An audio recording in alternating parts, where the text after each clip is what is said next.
Aujourd'hui, je vais t'aider à comprendre tes envies, comprendre ce qui se passe réellement dans ton corps.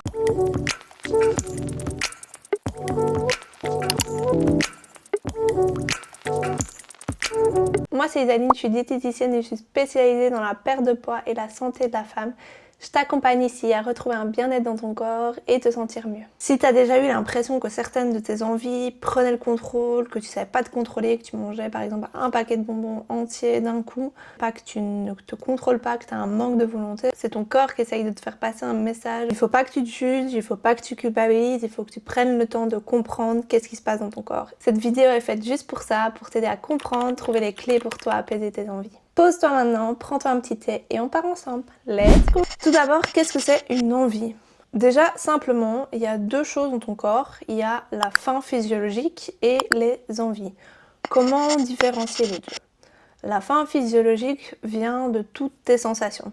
C'est-à-dire le fait de saliver, le fait d'avoir un creux dans le ventre, d'avoir une perte d'énergie, le fait d'avoir un attrait vers les aliments, mais vraiment tout ce qui est plutôt physiologique. L'envie par contre, c'est quelque chose d'urgent qui est fixé sur un aliment, donc tu as envie d'un chocolat, tu as envie de bonbons, tu as envie d'un aliment spécifique, et c'est souvent lié à autre chose que la faim. C'est lié parfois à des émotions, du stress, de l'angoisse. L'envie n'est pas un caprice ou quelque chose que tu peux contrôler.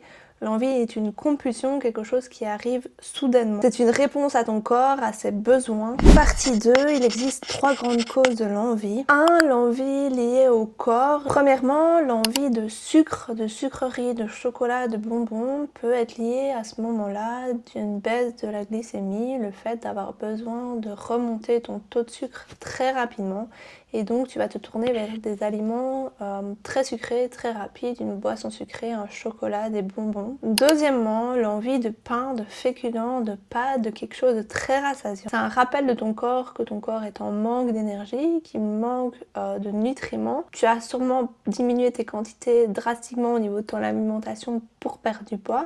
Et donc ton corps te rappelle, aïe aïe aïe, t'as besoin de ce carburant, cette énergie. Et donc l'envie de féculents vient à ce moment-là. 3. L'envie de chocolat par exemple.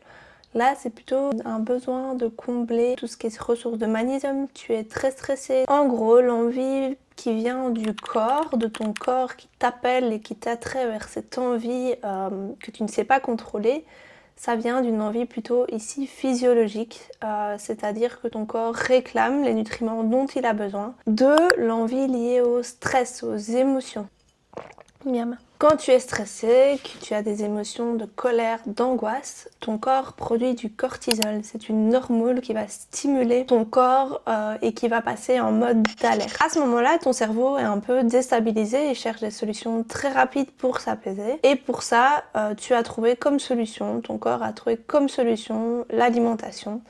Par exemple, il va rechercher un plaisir rapide, il va manger par exemple des bonbons, ça va t'envoyer une dose de dopamine qui est une hormone du plaisir pour te détendre. Donc le fait d'avoir mangé ces bonbons va aider momentanément à te détendre. Ou encore, il va favoriser la production de sérotonine, l'hormone de repos. Là, tu vas plus avoir besoin d'une grosse dose de féculents, de pommes de terre, de pâtes, de riz, pour te réconforter, t'apaiser et produire cette sérotonine qui va te calmer. Ici, tes émotions vont devoir être apaisées et donc ton corps a trouvé comme alternative l'alimentation pour produire des hormones qui vont l'apaiser. Il y a moyen de trouver d'autres solutions, je te partage tout ça au cours de cette vidéo. 3. L'envie liée à la restriction, à la culpabilité. Là, ton cerveau va diriger ton corps plutôt vers l'alimentation car tu es en restriction et en interdit dans ta tête. Ton corps, dans ton cerveau, ce qui se passe, c'est que physiologiquement, il se bloque, il se met en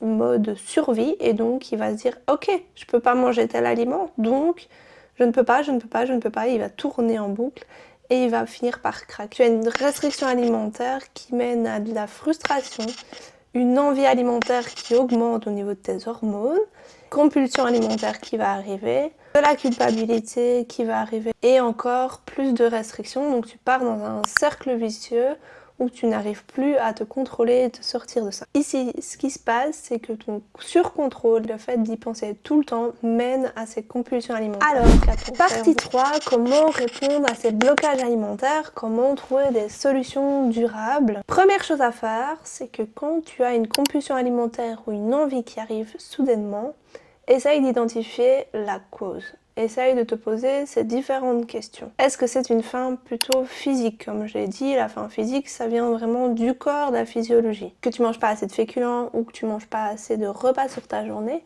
Donc là, c'est vraiment plutôt lié à l'alimentation, à l'équilibre alimentaire. Je te mets dans la description un lien pour aller vers une autre vidéo qui va t'expliquer mieux l'équilibre alimentaire. Est-ce que je suis fatiguée, stressée, angoissée? Et donc, ça mène plutôt à de l'alimentation émotionnelle. À ce moment-là, il va falloir travailler sur ces émotions, les comprendre mieux.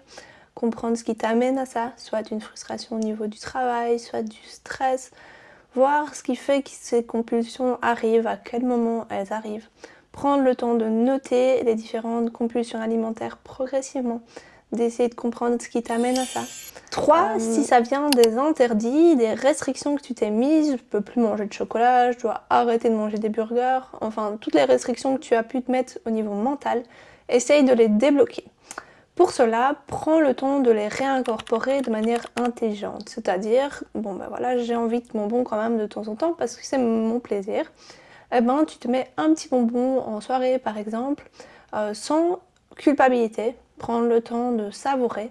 Je sais qu'il faut un peu de temps pour remettre ça dans ton alimentation et surtout de l'intégrer de manière intelligente et sans compulsion, ni blocage, ni culpabilité. Essaye de te mettre des petits objectifs progressivement. Tiens, un petit carnet où tu te dis, ben voilà, aujourd'hui j'ai fait une chouette journée, je suis bien et j'aimerais manger un petit bout de chocolat. Tu te le mets dans ton carnet et tu te dis, ben voilà, j'ai eu ce petit plaisir de manière intelligente, intuitive. Si tu as plus de questions sur cette partie-là, n'hésite pas à me poser des questions en commentaire, je répondrai avec plaisir. Si tu te sens perdu et que tu ne sais pas trop par où aller et que tu n'as pas envie d'être seule pour avancer sur cette problématique, n'hésite pas à aller voir mon programme d'accompagnement. Je suis là pour t'aider à débloquer ces clés et à te soutenir jusqu'au moment où tu te sens parfaitement capable d'avancer seule. Abonne-toi dès maintenant, on part ensemble sur le chemin de la perte de poids durable et du bien-être. Bisous, à bientôt pour une autre vidéo.